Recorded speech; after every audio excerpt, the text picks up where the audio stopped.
Welcome to a Nomad in Gameland. You might be here because you're struggling to beat Loop Hero, or you just started the game and you don't know what's going on, or maybe you're just interested in a useful strategy. In all cases, we've got you covered. We're going to show you how to use what I think is the quickest and easiest strategy to beat the game in no time at all. So let's jump straight in. You're going to need these cards to do it. And here's my list of required, recommended and optional buildings. If you've got all of these, feel free to skip ahead to the timestamp provided below. For everyone else who's new to the game or still on chapter 1, I recommend listening from the start.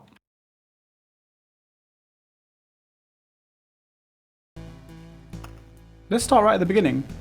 So here's my start in chapter 1. In all honesty, don't worry about it too much. It's hard to learn all in one go, and don't worry about dying. It happens. It happened to me plenty of times, but I want to cover some basics. First things first, let's tidy your deck. Finish the tutorial, and before you head out for another expedition, click on your deck icon. And let's see what we have. On the top row we have Cemetery and Grove. We won't be using Cemetery at all throughout our gameplay, but since we need 2 cards on this row, just leave it in for now.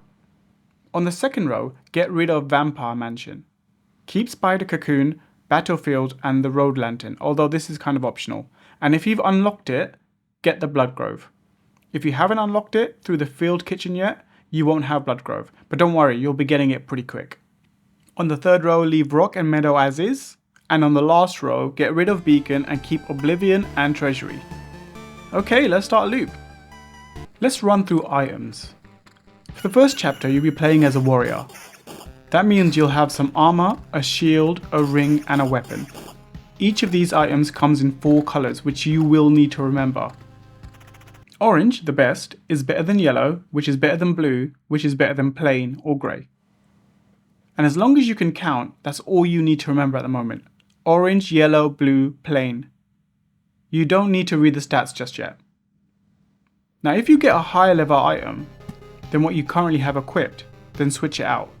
The only exception to this is if you have something equipped which is orange. In which case, if you have something that's 2 levels higher, then switch it out then. Got all that? Good. Now let's talk cards. Place meadows next to anything, including mountains. This will transform it and make it better. At this stage, don't put rocks or mountains in a 3x3 grid. This will spawn harpies and that's a headache. Battlefield cards are important because they spawn chests. Place them on long stretches of the road, but make sure they don't overlap. If you get a treasury, place it down immediately, somewhere in the corner of the map. Then you'll want to surround it completely with meadows and rocks. If you do that, it'll give you a ton of materials and loot. I like to put meadows on the top, left, right and bottom of the treasury so that they'll transform, but this is optional. Once you unlock Blood Grove, you can place it next to a grove. If you do that, it will basically reduce all the enemies' health by 15%, even bosses, which will come in very handy later. So place them close to where you think you'll be putting down your spider's cocoons. Try to put these spider cocoons in the kinks in the road, this way it spreads them out, and save up your Oblivion cards. After you place a certain amount of mountains and meadows, a goblin camp's gonna spawn. Use your Oblivion cards to destroy them. If you're feeling overwhelmed with enemies in a certain spot, you can place a lantern or 2 which will reduce how many will spawn. Try to place about 3 to 4 spider's cocoons in the loop in total. If you're seeing your HP being very full every time you cross the campfire, it's probably time to add another spider cocoon. If you feel like you're struggling, don't be afraid to just leave the campfire. It's not a massive deal if you die, but it'll be quicker if you just leave before that happens. Once you leave the loop, you'll want to start building. Start with the Field Kitchen to get Blood Grove. Then the Herbalist's Hut for potions. Once you have those 2, you'll basically be making it to the boss fight every time. When the boss spawns, that's your cue to exit. Get to the square before the campfire and retreat. Then it's time to build more. Get the smithy, get the gymnasium, and once you get the gymnasium, go to your deck and replace Cemetery for village. And then repeat the loop again, spawn the boss and leave. Now that you have villages, place maybe 2 or 3 just after enemies. Villages will give you quests, but they'll also give you HP. Quests put these crowns on enemies, and when you kill those, you'll get XP. Get enough XP and you'll get a perk. At this point perks aren't that important, but they will be later on. If you can get the Article of Protection perk as a warrior, this gives you a phantom shield. Get that one if you can. If you don't see Article of Protection but you see Second Chance, use Second Chance to reset your options and try again. Once you got this down, I'm afraid it's just time to rinse and repeat on the loop. Get the boss to spawn and leave. Remember to place all your mountains and meadows before you leave the loop. Build the cemetery, repeat the loop. Build the supply depot, repeat the loop. Build the crypt, and if you've got any camp supplies, feel free to equip them. You can also upgrade your herbalist heart if you've got the materials, and at this point you can probably beat the Lich, but I suggest you wait. What I do suggest you do is repeat the loop. Repeat the loop again. Repeat the loop again. And don't be like me and forget to retreat. If you're forced to fight the Lich because you forgot to retreat, it's better to just retreat now and only keep 30%. You'll be saving time because you won't beat him. Finish the loop, build the intel center. Once you have the field kitchen, herbalist hut, smithy, gym, cemetery, crypt, supply depot and the intel center, we can't put off fighting the Lich. Again, you can fight him earlier if you want, but I think waiting's better. And that brings us onto our Lich strategy.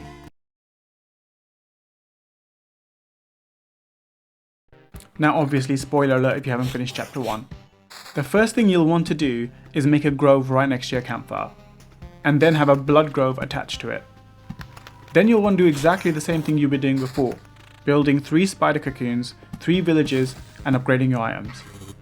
But this time, try to fill up the space around your campfire instead of spreading it around the map.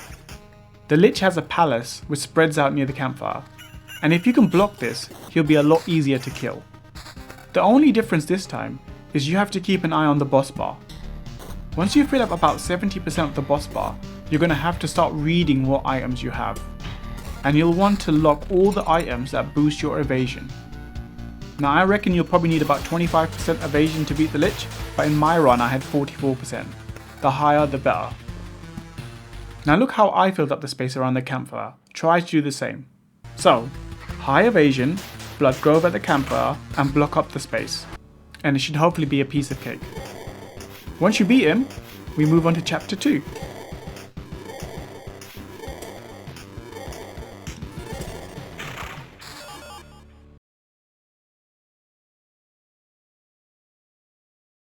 The first thing you'll want to do in chapter 2 is 1 or 2 more loops just to farm. It's exactly the same approach we took earlier. What we really need to do now is unlock forests. You can build watchtowers too, but these are optional. Again, on the loop, once you trigger the boss, that's your cue to exit. Once you unlock forests, you're probably like 3 loops away from beating the game.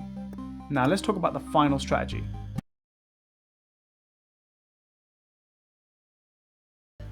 Now obviously spoilers for chapters 2, 3 and 4. Now I accidentally built a war camp while not recording, but then I deleted it while I was recording, so you can see that it's not required. What I do have at the moment is a level 1 smithy, which is optional, a level 2 healer's hut, a level 1 field kitchen, a level 1 gym, a level 1 cemetery, a crypt, an intel center, and 4 level 1 watchtowers, which are also optional. And of course forests, which are essential. Okay, here are the cards that you'll be needing. On the top row, you got village and grove. Grove is kind of optional, but we need to, so there you go. On the second row, get rid of the spider cocoon and bring in vampire mansion. You'll keep battlefield, you'll keep blood grove, and get rid of the road lantern. On the third row, keep rocks, get rid of meadows, and put in forests. And on the bottom row, keep oblivion and treasury. You'll also need the ancestral crypt, which is in the bottom right hand side. And when we go out on an expedition, we'll be switching to necromancer now. If you've got a level 1 smithy like I did, the items you get at the beginning are useless. You'll need to upgrade to level 2 to make them useful. Okay, let me start by explaining your items as a necromancer. And I'm afraid you're going to have to read the stats from now on. You get 2 rings, an amulet and a grimoire. Now remember this order. Max skeletons before skeleton level before summon quality. Let me say that again. Max skeletons before skeleton level before summon quality. You start with 2 skeletons and you max out at 4. So don't waste your time with 3 items that increase max skeletons. Try to keep max skeletons on your rings. So 2 rings, both with +1 max skeletons. Try to keep spares of +1 max skeletons if you can too, by locking your rings in the inventory. Use your grimoire to max out your skeleton level. And if you get a +1 max skeleton there too, then great, you can switch one of your rings out for a bit. Your amulet is more or less just there for your shield. One more time. Get max skeletons, then try to max out your skeleton level, and if you can get some, summon quality is great. Okay, let's start the loop. First things first, place your ancestral crypt anywhere. This card is important because it gives you a free resurrection, which came in very handy for me in chapter 4, and more importantly, it grants you +3 HP for everything with a soul you kill. We're going to want to place vampire mansions in the kinks in the road. And outside of these mansions, we're going to place villages, which will turn into ransack villages. We want as many of these as possible, as all these enemies have souls. They're also going to give us a bunch of quests because they're villages. When you get the chance, add a grove and a blood grove next to your campfire. Actually, let me correct that. Now that you've unlocked forests, you don't actually need to use a grove to use a blood grove. You can place a blood grove next to a forest as well. If you've got watchtowers, you can also add vampire mansions and villages next to your campfire, as the towers will make short work of them. Now we're just going to build up HP from rocks and attack speed from forests. Obviously, build around treasuries, don't overlap your battlefields, and that's basically it. Simple, right? So let's see how this simple strategy plays out. So here I've got 2 vampire mansions on the map, just placed a grove and a blood grove next to the campfire. I've now got a ring which boosts skeleton level, and the one equipped only boosts summon quality. Because skeleton level is more important than summon quality, I'm going to use the new one. Don't worry about colours, just remember, max skeleton, level, quality. Max skeletons, level, quality. As soon as I get a treasure card, I'm going to place it and start building around it. I've got a tricky situation here because I have got a worse grimoire that has +1 max skeletons. I've locked it just in case I need it, but I decided the difference in skeleton level is too high. I know that max skeletons is more important, but I know I'm going to find a ring sooner or later that has it. A goblin camp is spawned, and as soon as I get an oblivion card, I'm going to get rid of it. Perks are important for Necromancer, and we're going to be looking for one in particular. I'll point out the good ones when I see them. This one here is just okay. You can destroy these wooden people villages with Oblivion if you want, but it's better to remove bandit and goblin camps. Don't worry about spawning harpies now, build as many rocks together as you like. You can use blood groves to help you with the goblin camps and villages. Okay, here we go, this is the best perk to get. Always prioritize getting laying down's 1 life if you can see it. This spreads out the damage to you evenly amongst your skeletons. Now at this point we're basically unstoppable. And if you're not struggling with HP, you can try holding onto your forests and rocks until you get a treasury card. And then once a treasury card comes, you can place it and then you can immediately build around it. Alright, we're coming up to the boss battle. We've got 4 vampire mansions and villages. And just look at our health. Over 1,000 because we've been killing so many creatures with souls. And we've got over 100% attack speed. I have one last check through the items before the boss, and now just watch how easy this is.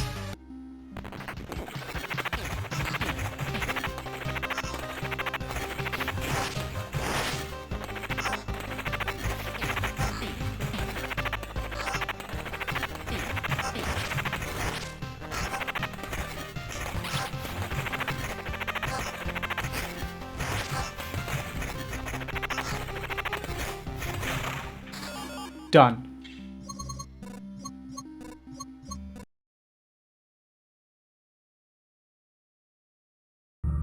After beating chapter 2, first thing I do is unlock the library. This is optional but recommended. It unlocks the bookery, which switches out the cards you have. Again optional but handy. If you've got camp supplies that have buffs against bosses and vampires, now's the time to equip them. So we're going to do exactly the same thing, except now with the bookery available. And say it with me now. Max skeletons, level, quality. Again, get a blood grove near your campfire. This time I'm trying to get a forest near my campfire so I can have 2 blood groves and 2 vampire mansions near them. Then the watchtowers can just take them out no problem. I mean, watch this.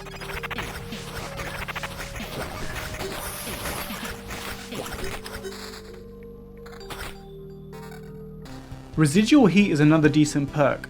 When your skeletons die, they heal you a bit. I made a mistake here and I forgot about my treasury. Another good perk here, Art of Control, will just give you +1 max skeletons for the rest of the loop. That frees up one of your ring slots to use towards skeleton level. Now look at this health. Loop 7, over 1,500 HP, 105 attack speed too.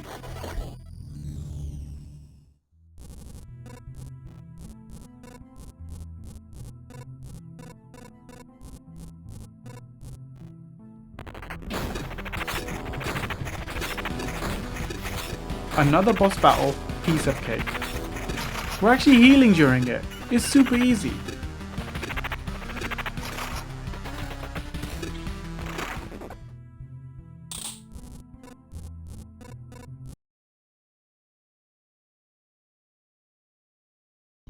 Alright, chapter 4, the final showdown. Before I start, I finally upgrade my smithy to level 2. It's optional, but what it does is give you equipment right at the start. I upgrade my field kitchen to level 2 as well. This is going to boost the health we get when we cross the campfire. We managed to upgrade one watchtower, again totally optional. So we're going into the last chapter with Healer's Hut level 2, Field Kitchen level 2 and all the other buildings level 1, except for that one watchtower which is level 2. Same cards, one last check. So in this chapter we actually have to fight all 4 bosses all over again. The Lich is the hardest one here, and I actually mess it up. I forget about his palace, and I don't fill up the space around the campfire. It still works out in the end though.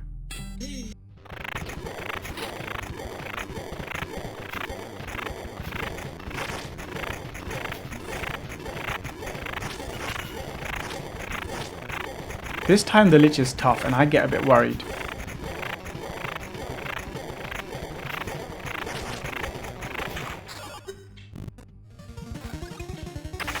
Luckily, I get the perk laying down 1 life very early. Again, the best perk. I lock a spare +1 max skeletons for safekeeping. I've got 5 vampire villages at this point. Now watch how easy it is to beat the priestess.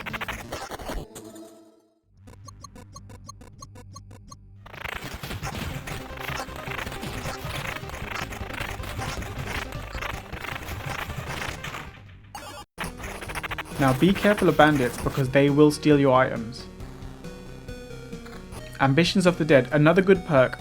When a skeleton makes a kill, it heals itself. And another easy boss.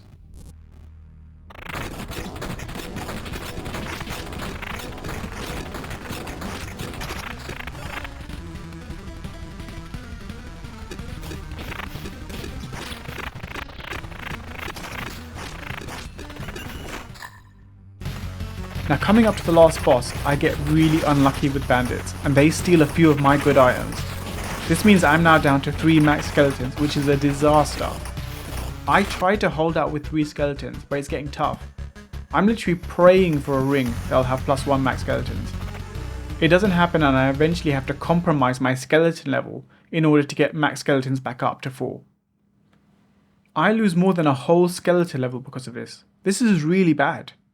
Unfortunately, the ring doesn't come. That bandit came at the worst possible time.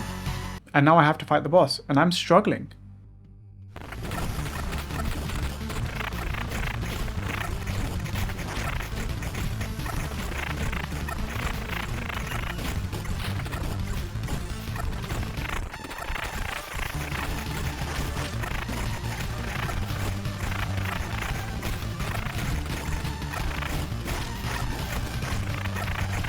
I'm not just struggling, I die.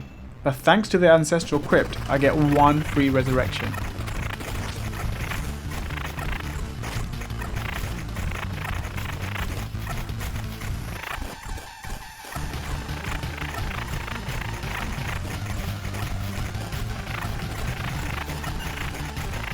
And with that, game over. Phew! I told you the strategy works. Wasn't that simple? So there you have it. Such an easy way to beat the game.